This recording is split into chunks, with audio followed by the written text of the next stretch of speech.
খাগড়াছড়ি জেলা শহর থেকে প্রায় ৬৭ কিলোমিটার দূরে দুর্গম পাহাড়ের চূড়ায় সাজেকের অবস্থান। ১৯৮০ সালে খাগড়াছড়ি দীঘিনালা সাজেক সড়কটি নির্মিত হয়। দীর্ঘদিন ধরে স্থানীয়রা সহ সচেতন মহল এই সড়ক প্রশস্তকরণের দাবি জানালেও তার উদ্যোগ নেওয়া হয়নি। ১৮ কিলোমিটার দীর্ঘ এই সড়কে রয়েছে ৫২টি ঝুঁকিপূর্ণ বাঁক, ফলে প্রায় ঘটে দুর্ঘটনা। তবে দীর্ঘদিন পরে সড়কটিতে ভোগান্তির অবসান হতে যাচ্ছে। ১২ ফুট প্রশস্ত সড়কটি ১৮ ফুট প্রশস্ত করে কার্পেটিং রাস্তা নির্মাণ করা হচ্ছে।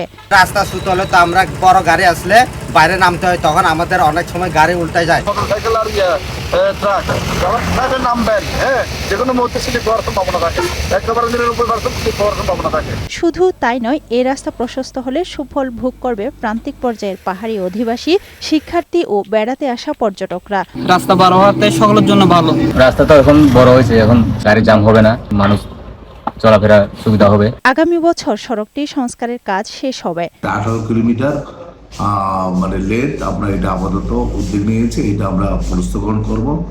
আর আশা করা যায় এটা যদি সম্পূর্ণ হয়, খাগড়াছড়ি থেকে সাজেক বিভিন্ন জায়গায় যে লোকজন আসা যাওয়া করবে, পর্যটক আছে, পর্যটকের পরিমাণ দিন দিন বৃদ্ধি পাবে এবং আর্থসামাজিক উন্নয়ন ভালোই হবে আশা করা যায়। ৩৪ কোটি ৬২ লাখ টাকা ব্যয়ে এই রাস্তা প্রশস্তকরণের ফলে কমবে দুর্ঘটনা, বাড়বে স্থানীয়দের কর্মসংস্থান, এমনটাই মনে করছে স্থানীয়রা।